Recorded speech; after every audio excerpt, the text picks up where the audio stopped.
करने में, अगर उस वक्त अगर इन्फ्लेशन फ्लेयर फ्लैट अप कर जाए विदेशी झमेलों की वजह से। इसलिए आरबीआई का कहना है कि भाई हम इसी वक्त ही इसको टैम्प डाउन करते हैं, एंड जब ग्रोथ आएगा तो उसका ग्रोथ को हम सर्विस करने के लिए 1 क्वार्टर 2 क्वार्टर के बाद हम रेट्स में तब्दीली कर सकते हैं, कट सकते हैं, जो कुछ करना है। बट फिलहाल obviously inflation takes a majority position. बिल्कुल।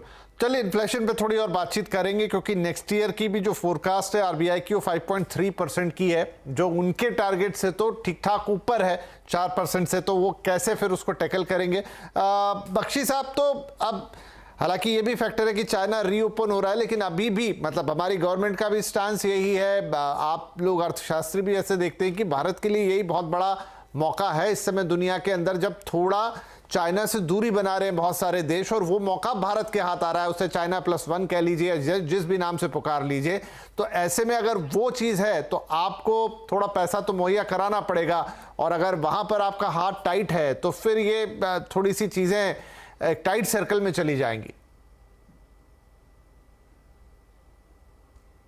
सर आप म्यूट पर हैं।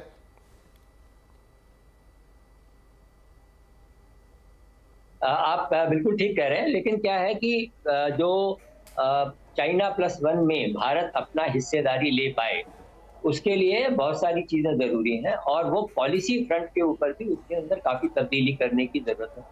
गवर्नमेंट ऑफ इंडिया ने काफी की है, लेकिन अभी तक वो उतनी नहीं हो पाई है जितनी, जैसे हम देखते हैं वियतनाम में हमसे कहीं ज्यादा कंपनियां चाइना से शिफ्ट, जो फॉरेन कंपनियां इन्वेस्टमेंट लेके आएंगी उनको कैपिटल की कमी नहीं है, वो शायद भारत से कैपिटल के लिए उतनी उम्मीद नहीं कर रहे हैं जितना वो एक पॉलिसी रिजीम या ईज ऑफ बिजनेस से या उनके जो भी नहीं, मेरा सवाल सर ये है कि जब वो कंपनियां यहाँ आएंगी तो वो अपना कैपिटल लेकर आएंगी, लेकिन उनको सपोर्ट करने के लिए जो बहुत सारे छोटे रोजगार धंधे यहाँ अलाइड इंडस्ट्री जिसे हम कह ले वो आएगी, तो वो तो लोकल कैपिटल ही रिक्वायर करेगी ना, वो वहीं से सीख करेगी।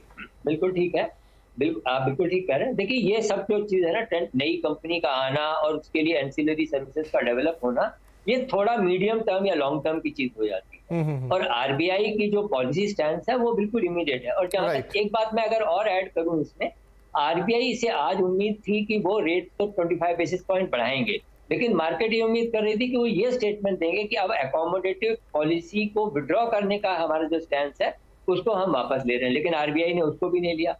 देखिए आरबीआई क्या करता है और उससे उतना उसका भी प्रभाव पड़ता है, और आरबीआई क्या कहता है उसका भी प्रभाव पड़ता है। तो क्योंकि आरबीआई अपने शब्दों से भी मार्केट में जो इन्फ्लेशनरी एक्सपेक्टेशंस हैं उनको कंट्रोल करना चाहता है। तो वो ये कह रहा है कि अभी आगे भी हमारी अलर्ट नजर बनी हुई है, हम पॉलिसी स्टैंड का जो अकोमोडेशन विड्रॉ करने का हम जो जर्नी है उसको जारी रखेंगे, और रेट के बारे में हम कोई बात नहीं कर रहे हैं, जैसे जैसे सिचुएशन होगी हम बढ़ा सकते हैं। तो उसका भी प्रभाव मार्केट में इन्फ्लेशनरी एक्सपेक्टेशन पे पड़ता है, और हम जानते हैं कि इन्फ्लेशन जो है वो रियल भी है और एक्सपेक्टेशन के हिसाब से भी उसके ऊपर प्रभाव पड़ता है। जहां तक आपका पॉइंट है एंसिलरी सर्विसेज के डेवलप होने का, तो थोड़ा मीडियम टर्म और लॉन्ग टर्म है। आरबीआई ने जो ग्रोथ का प्रोजेक्शन दिया 6.4%, वो ग्लोबल दूसरी कंट्रीज के या जो ग्लोबल वर्ल्ड बैंक की ग्रोथ है उसके मुकाबले में काफी अच्छा है।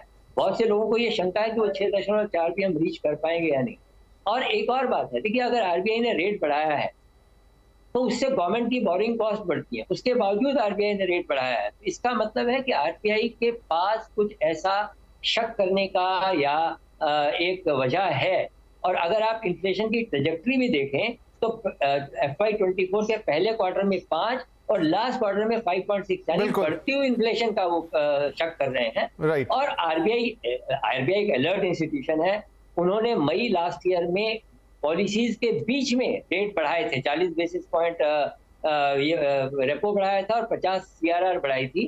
तो पॉलिसी के बीच में भी वो एक्शन ले सकते हैं, और अगली पॉलिसी 2 महीने दूर है। और आरबीआई हमेशा ये कहता है कि, और हर सेंट्रल बैंक ये कहता है, इवन फेड जेरोम पावेल ये कहते हैं कि जैसा इवॉल्विंग डेटा होगा, इवॉल्विंग सिचुएशन होगी, उसके हिसाब से हम एक्शन लेंगे। ये कोई हार्ड एंड फास्ट नहीं। आरबीआई आज ये किसी भी तरह से अपने शब्दों में इशारा नहीं देना चाहता था कि ये अंतिम इंक्रीज है, जिससे कि मार्केट की एक्सपेक्टेशंस एकदम से ये ना हो जाए कि हाँ अब आगे जो है वो सब खुला ईज होने वाली है पोजीशन। और उससे इन्फ्लेशनरी एक्सपेक्टेशंस बढ़ना चाहिए। बिल्कुल एक कॉशियस मोड पे ही रहा आरबीआई। निरंजन साहब, एज ए बिजनेसमैन आपने इस तरह के कई उतार चढ़ाव देखे होंगे, कई दशकों में अलग अलग देखे होंगे, बहुत पीछे नहीं जाए, लेकिन जो हमारे पिछले 30-40 साल है या 50 साल हैं, क्या अभी की सिचुएशन या आज की स्थिति उनमें सबसे